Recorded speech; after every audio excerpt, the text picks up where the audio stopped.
Thank you. Thank you, Jenny, for the introduction, and welcome to our session from my side. I'm Magdalena, and I will be your host today.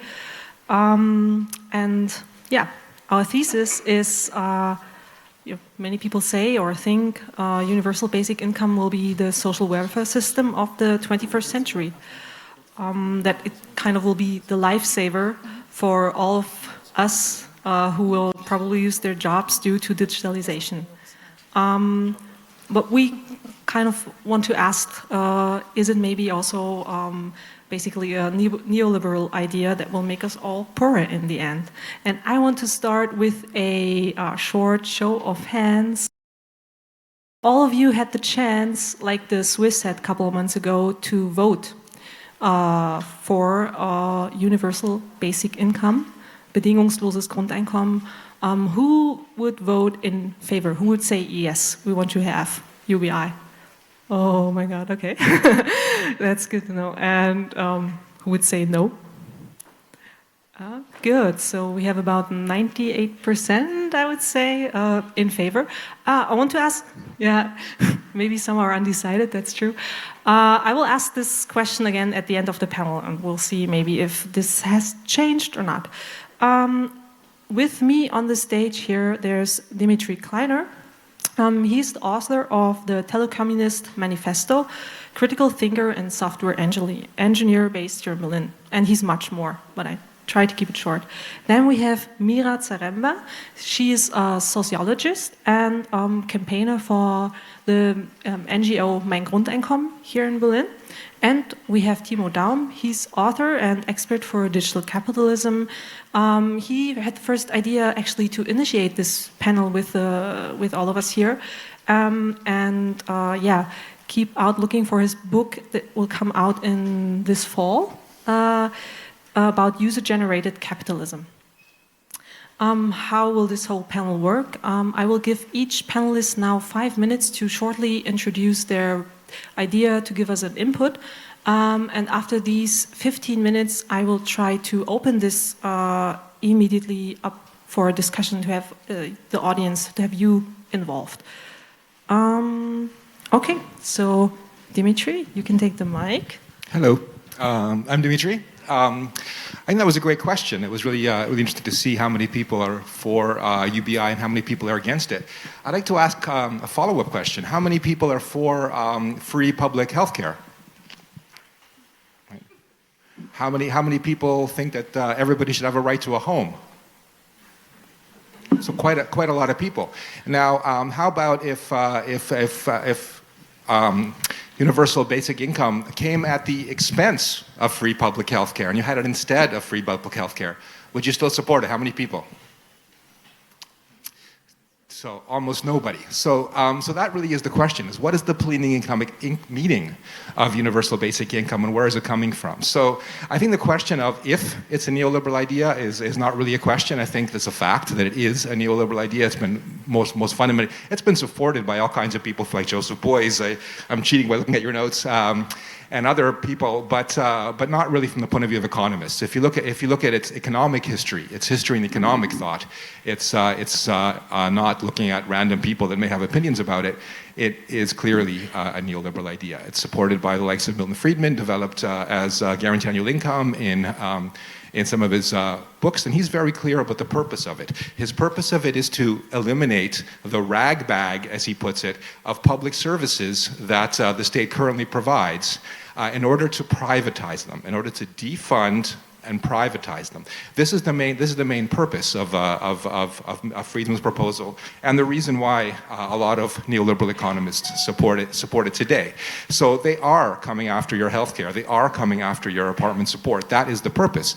You see, capitalism has a problem. It's called poverty. I guess maybe some of you have already noticed that. And poverty isn't a problem for capitalism as such, because for capitalism it's actually a motivation to lower your wages. So actually they like poverty. Poverty poverty is a problem for them because it creates political lobbies, right? Because it creates the ability to build campaigns and politics around poverty, allows for people to create movements around poverty. And this is what they need to undermine. This is what they need to stop. So they want something that sounds like a solution for poverty, but actually isn't, right? So that's why it's a neoliberal trap. Universal basic income is meant to get you to believe that this is a solution when in fact what they really want to do is defund and privatize public institutions. And they're very clear about this. They write about this. And if you look at the exact actual projects that are on the table, from Finland to Canada, they're always couched in exactly those terms. They're always expressed as being funded by savings in otherwise public spending. And this is great for some people and very appealing for some people. If you're kind of a young, able-bodied professional that's has a lot of social capital and a very comfortable life, then this might actually work out quite well for you. But if you're somebody with disabilities, if you're somebody who is having other career trouble, and if you're somebody who's actually depending on social infrastructure, then this could be a very poor deal. Imagine, for instance, if you're a disabled person. If you're a disabled person and everybody gets the same universal basic income, because the concept of universality means no means testing, which means everybody is the same in the eyes of universal basic income, then you're going to have to choose between perhaps getting the special medical equipment that you need for your house and perhaps other things that you could spend on, like education or perhaps nutrition.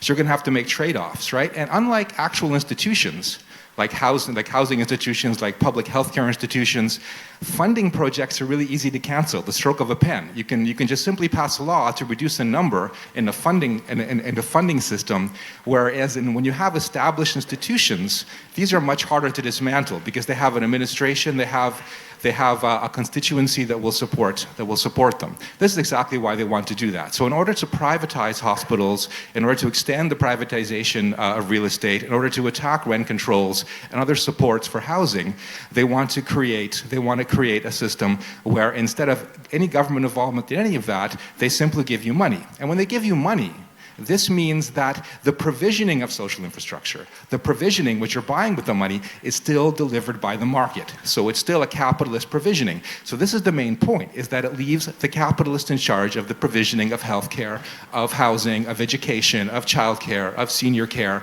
of all the other things in our community. And so when people say they support UBI, what they really mean is they want people to have housing, they want people to have education, they want people to have healthcare. And so we need to support these things directly. We need to support basic outcomes, not basic incomes. We need to support the right to housing, the right to health, the right to education, and we need to not get distracted by neoliberal attempts to switch the conversation to a market-based system. I guess that's probably a pretty good summary of the critique. We'll have more time to discuss and maybe with the audience, so I'll leave it at that for now. Thank you, Dmytri. And now I'll pass the mic to Meera. Thank you. First of all, I would like to say I'm an advocate for the basic income, but I'm not coming after your healthcare. And at Mein Grundeinkommen, who of you knows Mein Grundeinkommen? Okay, cool. We don't have a fixed concept of what basic income is. We raffle out 1,000 euros a month, but everything else is up to political debate. So what we do with healthcare, what we do with education, what we do with the right to housing is not something like we figured out, but we want this to be part of political negotiations that are still, that we still have to do. So I'm going to tell you about the project we're doing, which I think we've been loving out very loud for the last 2.5 years. And I will tell you how and why.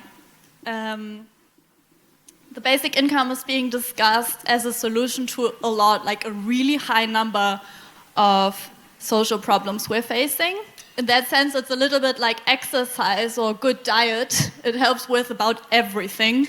To name a few things, we have a mental health crisis, we have disengaged employees throughout our economy, we're facing climate change. We don't have enough people who take care of elder people or young people. Like the whole care sector is completely underdeveloped and underappreciated as well. And these are the problems we're facing today. There are more to come. I mean, we're at Republica, so you all know a little bit about what's going to happen. But especially the labor market will change completely, and like the most optimistic estimations are that we will have an underemployment rate of 12%, and the most pessimistic think that will be about 50%. So there are more problems to come. But people are right to have a lot of open questions about the idea of basic income. Some people ask, will people get lazy? What will happen to our jobs? What will happen to our healthcare? Can we trust each other? Which is very difficult for a lot of people to do. How will the labor market develop, etc., etc.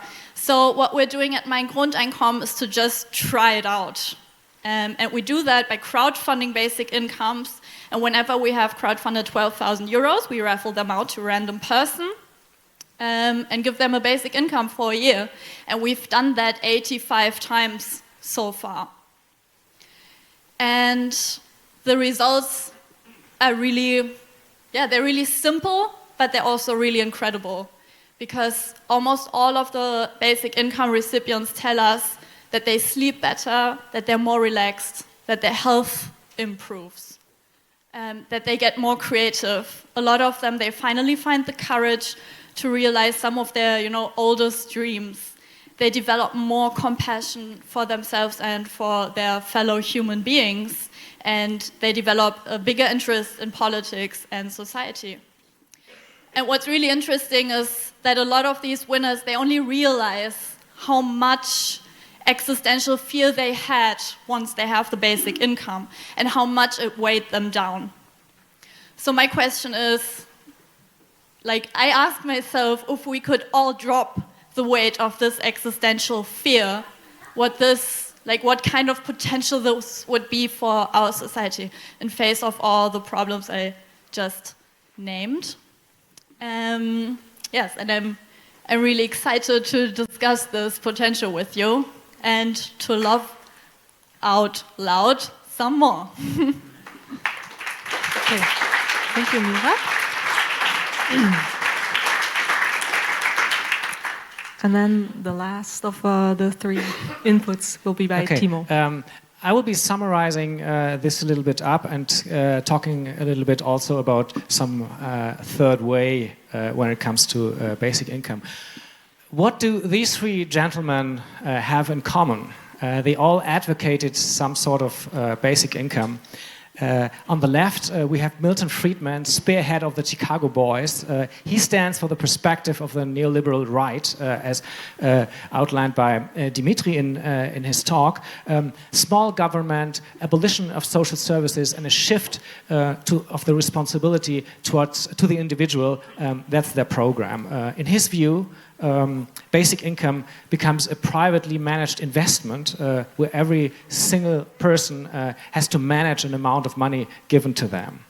In the middle, you find Josef Beuys, German Fluxus happening and performance artist, who is known to have promoted basic income from a leftist perspective. According to him, everybody is entitled to a basic credit from the state, which guarantees participation and satisfaction of needs. The left, and I would like to include myself at this point, likes about this concept that it frees people, or has the potential to free people from the impositions of derogatory social welfare systems, the necessity to sell one's labor power on the market in order to survive, resulting in free time to do meaningful things. Meera pretty much took on this perspective, if I might say. And the third in this row, that's Elon Musk, the founder and CEO of Tesla Motors, business magnate, inventor, engineer, and investor. He stands for a whole new rationale when it comes to basic income, a third way, if you want, you could say. He just said recently, and I quote, "There's a pretty good chance we end up with a universal basic income or something like that due to automation. And he continues, if the trend to robot automation keeps up, millions of humans could lose their jobs by the middle of this century. Former US President Barack Obama agrees with Musk on the threat of automation and the necessity of a system like basic income. In a conversation with Wired editor-in-chief Scott Dadich and MIT Media Lab director Joe Ito, Obama predicted, and I quote, "We will be debating the issue for the next 10 or 20 years," end quote. Same in Germany. In the late 2015, in late 2015, Deutsche Telekom CEO Florian Höttges on the left was the first captain of industry to speak out in favor of basic income, naming it, I quote, "a good idea as consequence of digitalization and automation." And later on, 2016, Joe Kaeser, in the middle, CEO of Siemens, one of the front runners in Industry 4.0 technologies, says it's coming. Let's hear his justification. I quote, "Not everyone can become a software engineer." And he continues, "Foreseeably, some will fall astern, simply because they are not able to keep up with the speed that society has taken on," end quote. So, according to Kaeser, basic income is not some liberating extra money for the creative class. It's a solution for a future army of non-software engineers, meaning all those still working in the old industry in services and offices, and whose jobs will be abolished by digital capitalism. Kaeser talks about the suspended, the abgehängte, like German media like to call them, this social group.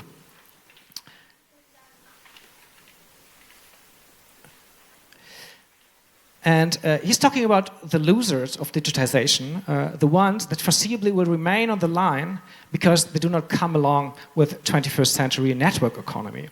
And they are to be fobbed off with a minimum to survive. They become sidelined from the economy, again in Kaeser's view, as I think it is basically. They become sidelined from the economy and the smart society of the future, while you might say, desperately voting for Trump and AfD and voting themselves into bankruptcy. So, is this cause for rejoicing, all those illustrious figures backing an emancipatory utopian social welfare system? Rather not. In the perspective of these industry leaders, basic income is a flat rate for the poor. UBI will become the Hartz IV of the coming decades, free of sanctions, however. Because when robots do the work has become superfluous.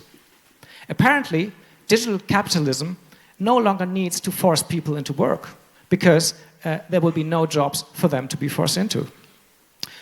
Last but not least, and then I've finished, Rutger Bregman, author of the just recently published best-selling book Utopia for Realists, says, referring to an income, and I think I have to raise my fist while I quote this. Where was I? Let's give everybody a basic income, a venture capital for the people. That's what Rutger Bregman says. So let me finish.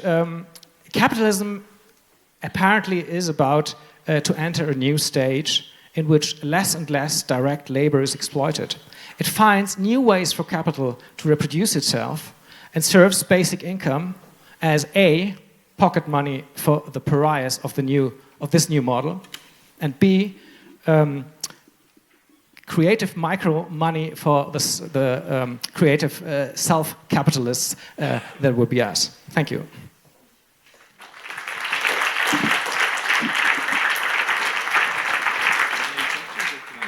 No, it's okay. If you have on the stage a direct response to that, Dmytri, you can.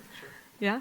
And then, of course, if there's questions from the audience, you can already give me a sign, and we will pass the mic also to you. And there's Keith back there, and Jenny also with mics. So let's get the discussion going. So. Great. Is this on? Hello. Hey. Hello again. Yeah, so mein Grundeinkommen, I think, is this isn't our project, and I think we need to speak about this experience in a little bit of a different way, because it's not a macroeconomic thing. We can't determine the macroeconomic effects of something for a small experiment with 85 people. So the interesting part there, what was mentioned, is that things like basic, the income doesn't make people lazy, and I think this is this has been a key argument on the right for a long time, that if we make the conditions, working conditions, less harsh, then people won't work. They'll become more lazy, and I think that projects like mein Grundeinkommen are good projects to address that artistically. However, politically and economically, I know we're here in Germany in the home of the great Social Democratic Party, which once great, and I think we had a much greater vision at one time for how we could emancipate humanity to not be chained to the labor of capitalism that we had before, and just simply giving people money was not exactly it. So I think when you look at Elon Musk and why Elon Musk is concerned, is he really concerned about people not having jobs, or is he concerned that he won't be the one that owns the robots, right? So is his solution really being aimed at the well-being of the people, or is his solution aimed at a society in which he can maintain his position as being a capitalist that owns a massive production organization and that owns the robots, right? What if we own the robots, and what if we could plan things differently? What if we can realize the dreams of Karl Kautsky and the early SPD people of making society an open storehouse for all, where people can have access to the necessities they need, not simply money they have to negotiate on markets to buy.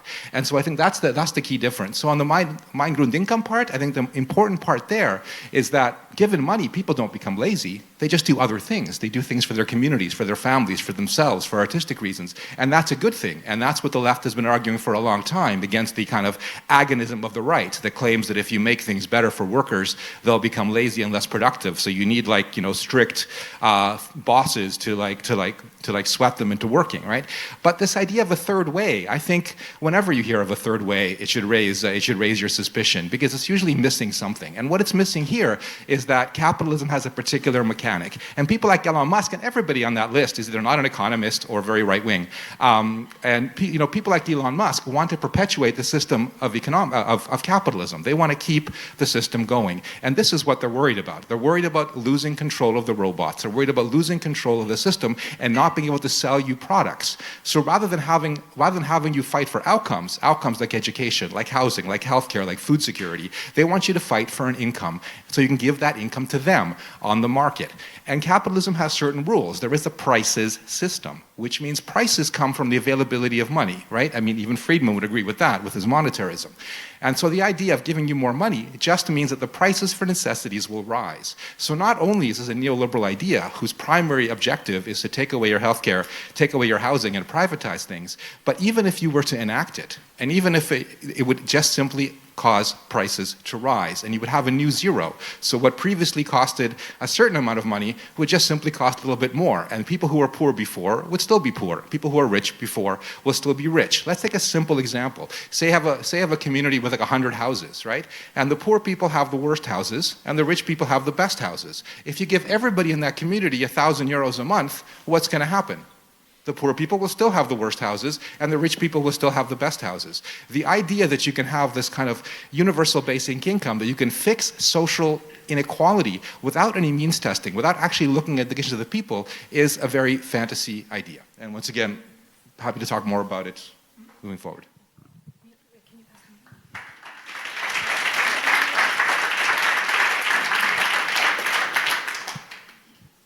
I would just like to point out that the idea of basic income is not the idea of a complete welfare system. It's just one element of a welfare system. And I'm not opposed to the idea that the people own the robots. But I'm still a fan of the idea that I get like a certain amount of money and then I can decide what I want to spend it on. And I think a complete welfare system of the future would have a basic income. But of course, we need to make sure that everybody has like a home and access to healthcare. I don't think that's a contradiction. And I don't think when we debate basic income, that's an either-or decision. And I appreciate that you're so cautious, and that you question the interests of the capitalists and everything. But it's like, what I hear is, the right wants that and the left wants that and they want that. But I would like to remember everyone that it's us, the people, and that we need to decide what we want for the future and what we want from our welfare system and then make it happen. And this is my vision, that people remember that it's not some, predetermined outcome of this digital revolution of basic income or the welfare system we have now.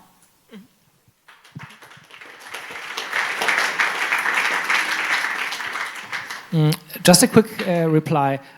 What I like the most about basic income, whether it is an experiment or really a social utopia, is the aspect that detaches work from surviving. And you mentioned, Dmytri, you mentioned SPD, the Social Democrats, at the core values of social democracy and of Protestant work ethics is you have to work and you get a decent wage for that, and if you don't work, there's a long tradition in that, you're a gambler, I don't know, you're something, I don't know, you're not a decent human being. Maybe that's maybe too harsh, but you know where I'm pointing at. And that this detachment to say, okay, you don't have to work and still have the right to a citizenship and to survive and to have your basic needs covered. I think there's still an emancipatory kernel in this thing.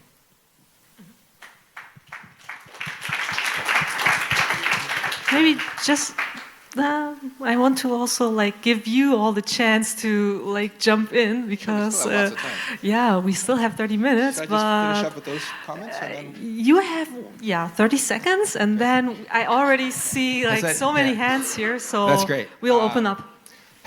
Who here knows the expression that and $3 will get you a cup of coffee in Starbucks? Anybody? That's a very American expression. That and $3 will get you a cup of coffee in Starbucks. So this is kind of how I feel about the UBI in addition to social services kind of thing. So yes, once we accomplish housing security, health security, income security, child security, education security, and all the other things we're fighting for, maybe we can also have a basic income for some random pocket money for some chewing gum or something like that. Who can be against that? There'd be no reason to vote against that. But the idea this is going to achieve any kind of social outcome, or the idea that we can even achieve that, is the question here. The question is not, would it be nice to give people money? The question is, how do we address these social concerns? How do we address people being, exploited by capitalists? And if we want to stop that exploitation, we have to question capitalism itself, right? So we can't just use universal basic income to make people no longer tied to the need to contribute to the economy in order to consume from the economy. If you want to sever consumption from production, then sever it totally. Then make it not even based on a market or a price. Then make the condition to housing and health and everything else unconditional itself, right? You're only doing it halfway if you're saying it that, okay, we're going to give you some money, but you still have to spend it in the market, because that still constrains it and limits it to a certain amount of consumption, right? So in terms of this UBI plus, sure, why not? I mean, as long as we accomplish social services first, and as long as we understand that the existing campaigns at UBI are meant to privatize those social services. And right now, we're losing that fight. So anybody that's honestly looking at the social fight and saying the fight for housing and healthcare and education, that we're winning that fight and we can make additional demands for pocket money for gum and cigarettes, I think that's fictitious politics. I think that's simply not looking at the political situation honestly and openly and not understanding the scope of the fight that we have ahead of us.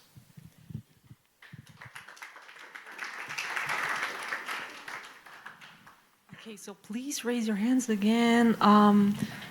Maybe, we start back there. Hello. Can you hear me? Yeah. Does this work? Yeah. Great. Okay, just a quick question. I'm pretty surprised that Milton Friedman was an advocate for basic income as a capitalist, as a neoliberal. I myself am a capitalist and I oppose the basic income fully. I don't believe in this system. I completely agree with Mr. Kleiner that prices will rise. A package of cheese won't cost $1.50, it will cost €1,050, basically, if the basic income will come. And the only solution for basic income would be a universal one, which you guys also mentioned. So this would be a solution, but I don't really see parts of Europe and parts of Asia and Africa deal with the same levels, so we could actually come up with a solution where 1,000 euro here is, you know, the same value as 1,000 euro in Africa. So I think we have certain dangers in the future. The automation is going to get rid of the service sector that basically freed many people. But at the end of the day, one thing that I didn't understand is we don't really live in a capitalistic world, unfortunately, as I might say. So I'm pretty surprised that people would then even sell a very leftist idea of a basic income as a capitalistic or even neoliberal idea. Milton Friedman was an advocate for the negative income tax, which is definitely not a basic income. And then at the end of the day, in the last 10 years of his work, he even got rid of this idea and said that, you know, he definitely wanted to abolish welfare system by coming up with a negative income tax, but he was never an advocate for basic income. Should we collect maybe some questions or remarks?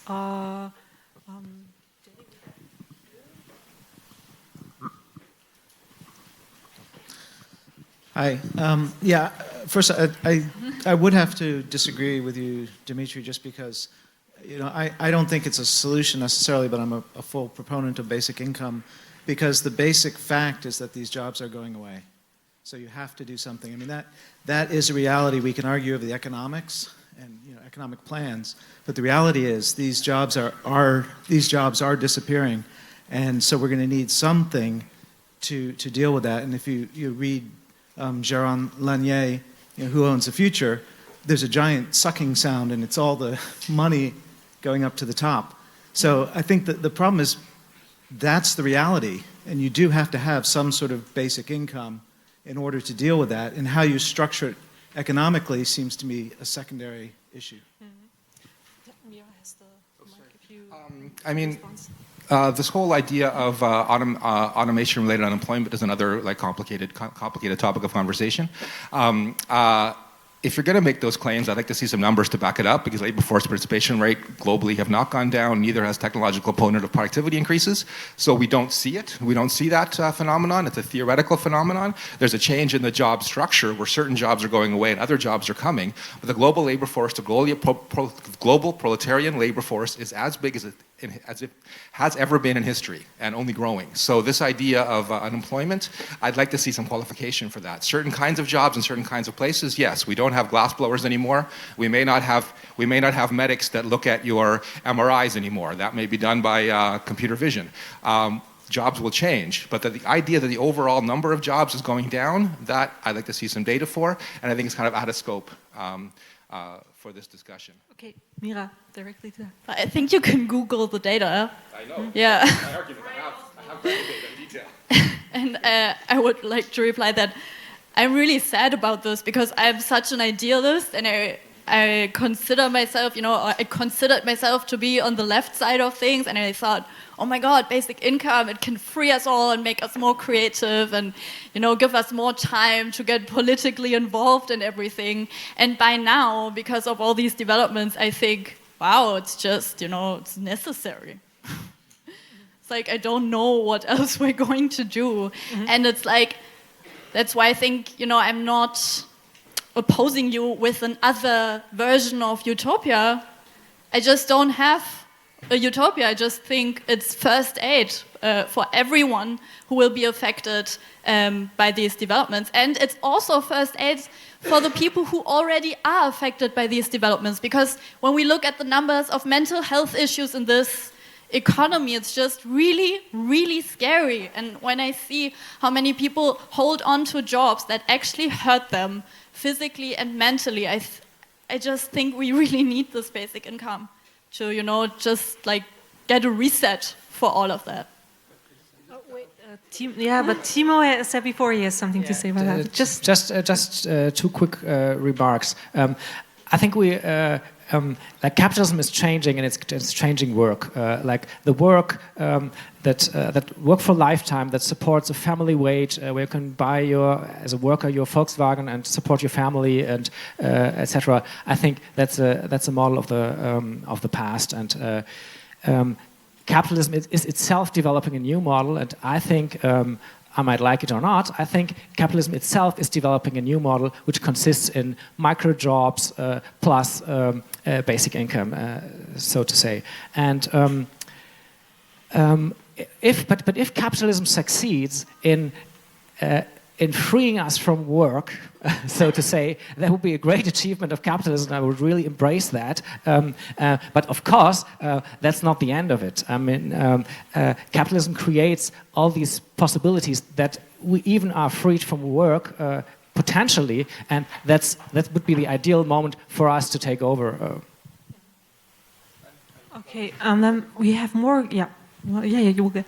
We have more questions. Okay, quick response, and then we had the lady in the back there with the red anorak, and okay, Dmytri can respond, and then we have more audience questions. I mean, I completely agree that people are in very bad situation, and that the economic conditions are creating desperation. I disagree there's anything new here. I think this has been the case for a very long time, and I think that when you say that we need UBI, what you really mean is these people need to have the ability to live stably without these stresses and concerns. Not UBI specifically, but they need to have these problems taken away, and the problems are really coming from actual social infrastructure. It's not specifically a lack of a UBI.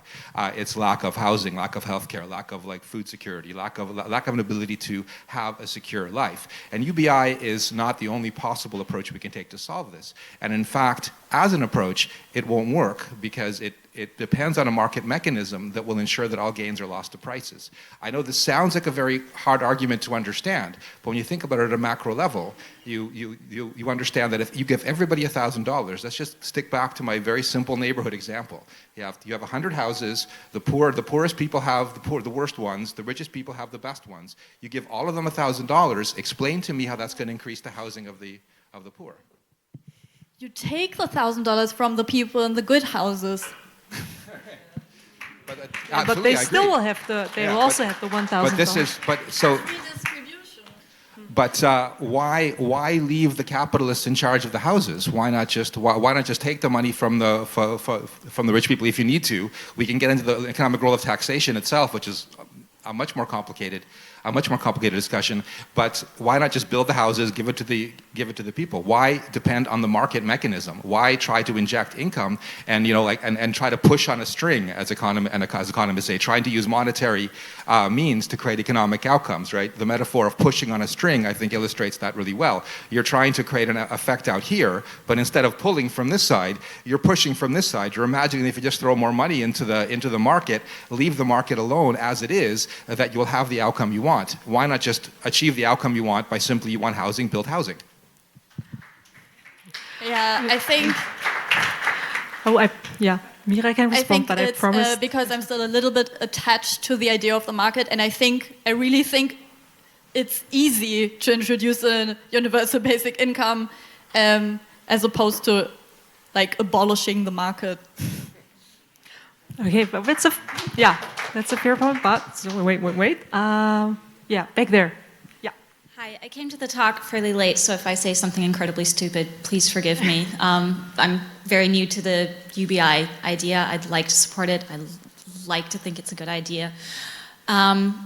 In Germany, the system, when it comes to paying for parents and them taking care of their children, the system was supposed to support the lowest income families so that they could take better care of their children, spend more time away from work, take better care of their children. One of the backfiring effects of it was that the state has spent a huge amount of money on the middle class family that then takes a 3-month sabbatical off and goes traveling around the world, which is fantastic for them, but the lower income families are investing the money that they're given on diapers and still struggling to make ends meet. It seems kind of like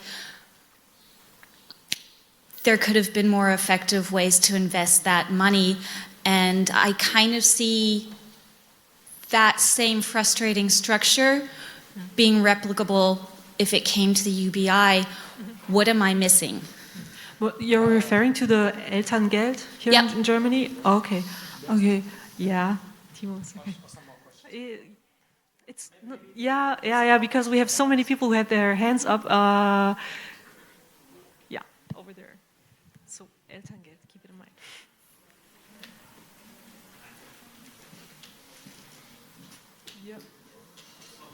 Yeah, the other one.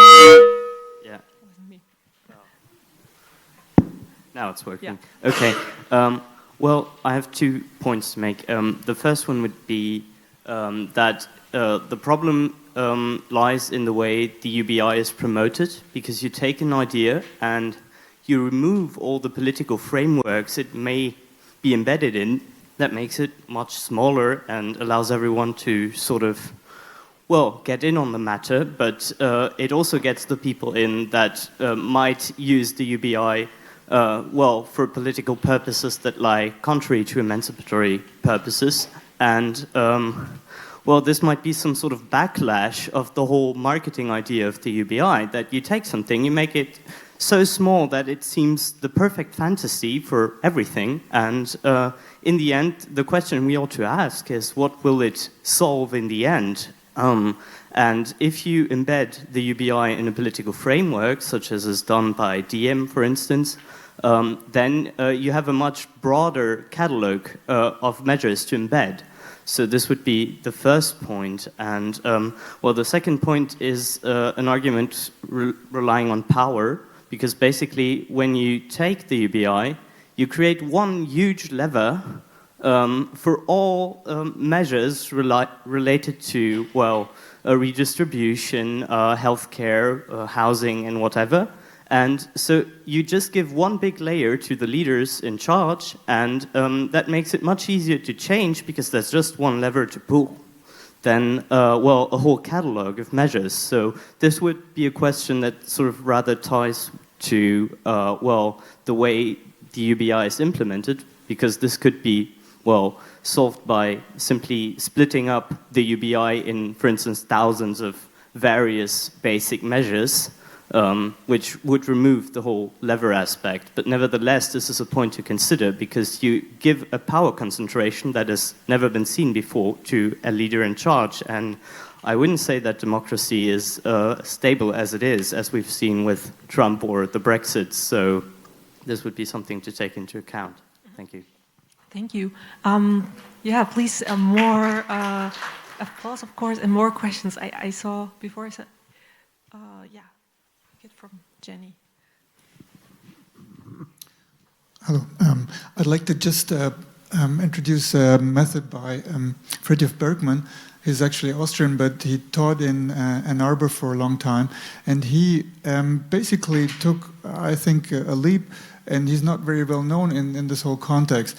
He basically took all the unemployed people from the early Ford factories in Detroit and helped them to work through their free time and to develop things that they wanted to do with their time, and basically produce. He was like an early precursor of the maker movement, if you want, to produce their own things and their own stuff. And I asked him once what he would do with the basic universal income, and he said that he thought it would be much better to actually have like a third of the time devoted for public things, like helping the elderly, things you were mentioning earlier, and then having a third for the time for personal purposes, and a third free time. And I thought that's a concept that's not very much talked about in the whole debate around universal basic income. And I think it's really worth talking about his ideas. He developed that stuff in the 60s and 70s, way ahead of everybody else. So if you want to, Friedrich Bergmann is a good reference point. Okay, thank you. Okay, we have direct responses to. Yeah, I'm replying to the first thing you said, like the first person. We like to think of money as a means to access things. Like, I get 1,000 euros, okay, that gives me access to a lot of things. But I think this perspective has to be turned around, because money in the first place is a means to separate us from stuff that's already there. One example, there is housing, and I'm with Dmytri, and maybe in this point, maybe we agree there. There is food and social services, there is a lot of goods and stuff out there, and then everything gets a price tag, and that separates things from us. Like we can't access them directly anymore, but via this mediator, which is money, which the basic effect is to separate and to narrow the access to those goods. So Another problem with money is that money has to turn its own logic into an investment. If you have everyone who has more than 5,000 euros on his or her checking account starts to begin nervous. This money has to work for me. I have to invest it. I have to do something with it. I can't just leave it there to rot. And this logic, it's stronger than we are. So I think we have to turn this around and ask, okay, how can we access directly to the things we need? Oh, can you wait for the mic, please? Because we can't really hear you. Yeah. There's. Oh, Sorry. Okay. Sorry, did I understand that correctly then, that logically we need to have no money whatsoever, we just need direct access to social securities and not to invest money in anything? I don't understand the logic behind how that changes how middle income families have a high luxury that they can be using while very low income families will continue to struggle with their investments. Yeah, well, I think actually starting with your original concept, I think that's the original point that you made at the beginning of this round of comments. I think this is very illustrative, right? When you have an income support mechanism, that income support mechanism creates like market outcomes that reflect the existing structure of the market. So in your example, if that money was instead of directed as a funding solution, was an infrastructure solution, provided infrastructure to support poor low-income parents in terms of the actual infrastructure they need, from availability to I don't want to speak to what those people need, but you mentioned diapers, so availability to diapers, perhaps childcare for working mothers.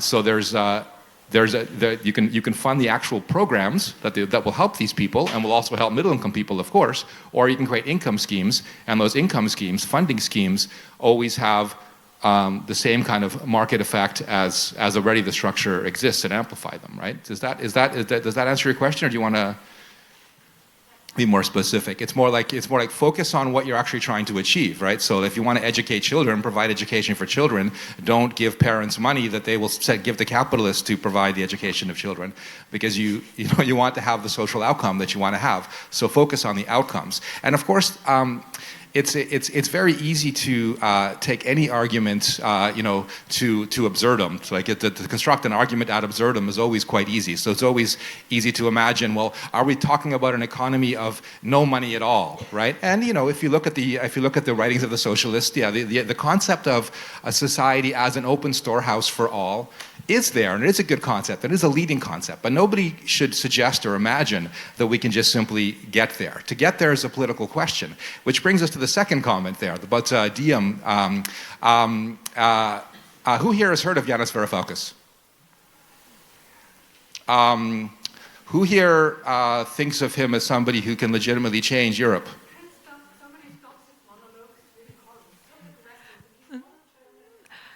Would you like something to say? Yeah, we can have more questions, of course.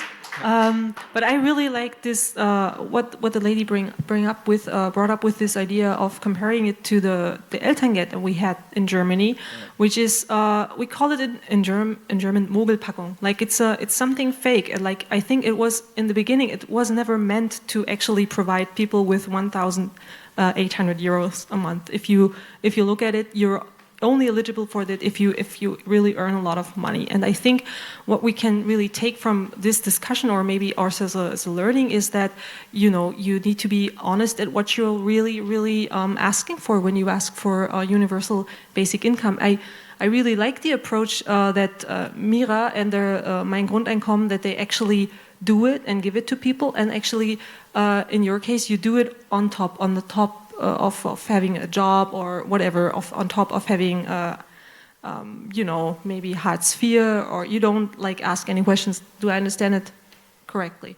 So, and that people actually work with it and create the lives around this for 1 year. So I think, to have this kind of a practical, I know Dmytri said before, 90 people, it's not so much, but in the end, it's if we really think of what will our future look like, we have to have also these tests ground. I think from your anti-capitalist point of view, it's the criticism always comes, easy, sort of. You know what I mean? Like it's. I mean, I think it's a great project too, but it's, we have to understand that it's one art project. That this is not a social answer. Yeah, but let's take more questions. We have. I promised to this man here in the front row, and then. We never really talked about the Varoufakis stuff.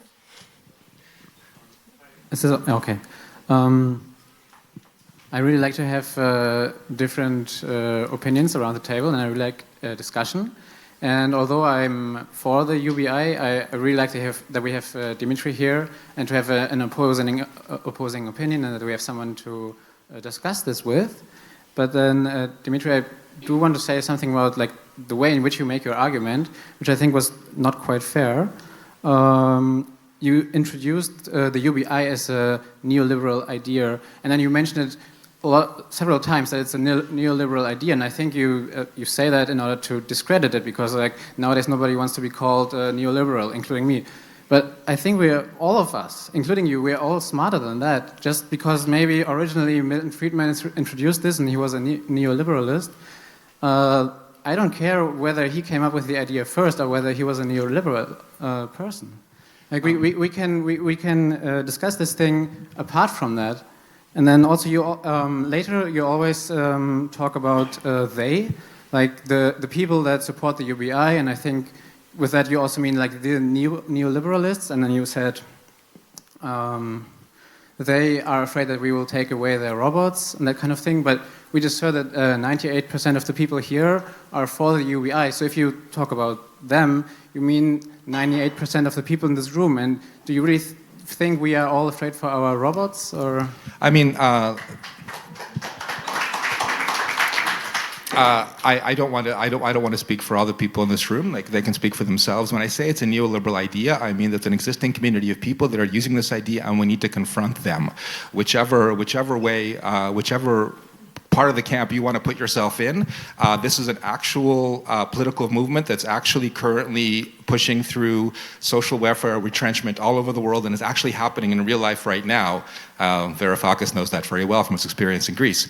And so this is what I mean. I mean, this is an actual political tendency that we need to confront right now, and these are the ideas and purpose of that tendency. I don't necessarily mean that anybody that supports them is part of that same thing.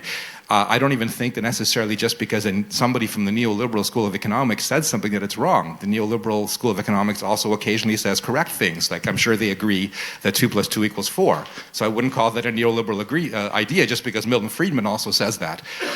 The point is that this is an actual existing political tendency that is actually like currently like lowering working conditions and lowering social conditions in the whole world right now, and needs to be confronted. And so what I'm trying to tell you is this is the way that this community, this tendency is thinking, and you can read their own literature as well. And this is what I mean. So I don't mean to speak to everybody that might support UBI is a neoliberal. I mean that the existing neoliberal political tendency thinks this way. Okay, I was meant to stop. Yeah, we have this question here, and then I'll take your question. Or you have the mic, then you can start. Okay. Yeah, and then. Just a short question. You said we have to focus directly on the outcomes and not to give funding to fulfill the outcomes of the people. And I think, what if you don't know what the outcomes should be? If we have a cultural explosion, much more subcultures are evolving, and I don't think it's possible to find out which outcomes you want to have. So give the people money, then they can decide for themselves which outcome they want to have. Yeah, thank you. But yeah, thank you. I also like this idea so much because I think to have an open, what did you say, storehouse is a nice idea, but I think in its core, it's like the same social democratic philosophy we're seeing now, that the state or the people that govern, that they know best what people need, and that we know, okay, diapers are a good example. I think everybody needs diapers when they have children, but still what we've been seeing on the market over the last decades, that wouldn't have been possible without the market dynamic. And I appreciate that. I just don't like the side effects, and I think the UBI could really help with them. And I don't want people deciding what we need. And and what I wanted to say is, in the social welfare system, we see the same thing. They say, okay, we only offer you the services which we think are useful. So if you're unemployed, that's not useful to pay your money. If you have children, yeah, that's useful, and we think you need this amount of money to raise a child. If you study, we think you need this amount of money to raise a child. And I think there are like 150 of these social services, and they're all designed in some ministries and everything. And I think to simplify that and to give the people more power now with money and the market, I think that's just the most realistic scenario. And then we can talk about, other utopias. Mm-hmm. So Timo has a response, and then just a short comment. I think maybe we all have to mature at this moment where we are now, because I think we're living a paradigm shift. Basic income is becoming these days a project from the ones in power, and we like the situation we had before, where basic income was an interesting idea and also an emancipatory idea to fight existing social systems and old structures, etc. Maybe this sweet times is gone. Now there is, that would be my thesis, there is a basic income project from the ones in power, and we have to react on that. Do we kind of accompany that and say, okay, this is the right direction, but we fight for a leftist or a more democratic or alternative and try to make the best out of it, or do we oppose it entirely? And I think that would be the debate that maybe would be necessary, rather than being, are you against or are you in favor of basic income? Mm-hmm. Yeah, it's a good point. Can I add something? We only have 2 more minutes left. Oh, I wanted to give this. Okay, but you can. Yeah. As you know, it's always the same with me, I know. That's something that really worries me about this communist position, because I think instead of discussing what we can do now or which utopia is best, I wish the left would just get into the debate of what kind of basic income we need. Because if you just oppose it because it's not perfect, not ideal, not just enough, you just have this effect you don't want. You leave the idea exactly to the neoliberals. And we need people who have their hearts in the right place. We need people who want social justice to claim the concept and build an idea of a new welfare state around the concept for all of us. No, wait, I promised. Dmytri, sorry, your question. I just wanted to say, don't you think that the whole discussion on a universal basic income has just a huge elephant in the room if we are not mentioning the taxes? Because taxation may be the single most important issue here. And if we want to create universal basic income without dismantling the whole system, helping people who need help most, we will need huge amounts of money, much more than we have, than we get in different states from taxes right now. And the question is, can we allow corporations to pay just corporate interest tax less than 1%? Can we allow Google to be registered as a Bermudian company? And isn't the taxation strategy the most important thing in order not to lock people in the current or worse situation with the universal basic income? Hello. Hey. I agree funding is a big topic, but in 1 minute we can't cover tax economics. We can talk after. I just want to respond to these final comments, because this is a typical, actually, right-wing talking point, that it's the right wing that's being practical, that's making realistic solutions, while the left wing is being idealist and wanting scary big changes, when actually the reality is the basic income as being portrayed is not a realistic solution. But what is a realistic solution is defending housing, defending healthcare. And this is what the left is actually doing right now in the streets every day, not pretending that we can solve problems with some magical money from fairies. Thank you. Okay. It will be, I think, impossible for me to wrap this up. I mean, what I take from this discussion is that the whole debate about UBI, about universal basic income, kind of is growing up, is leaving behind the infancy, and we really need to have a heart-to-heart discussion about it. And I'm pretty overwhelmed by all these different points that came up in this discussion. Maybe you are too. If you want to follow up, we published 3 texts on Berliner Gazette.de in German by these 3 people, and we have a very, very lively discussion on these texts there. It's in German, but still, please go there and join the discussion. And thank you all for being here. Thanks, and thanks to you.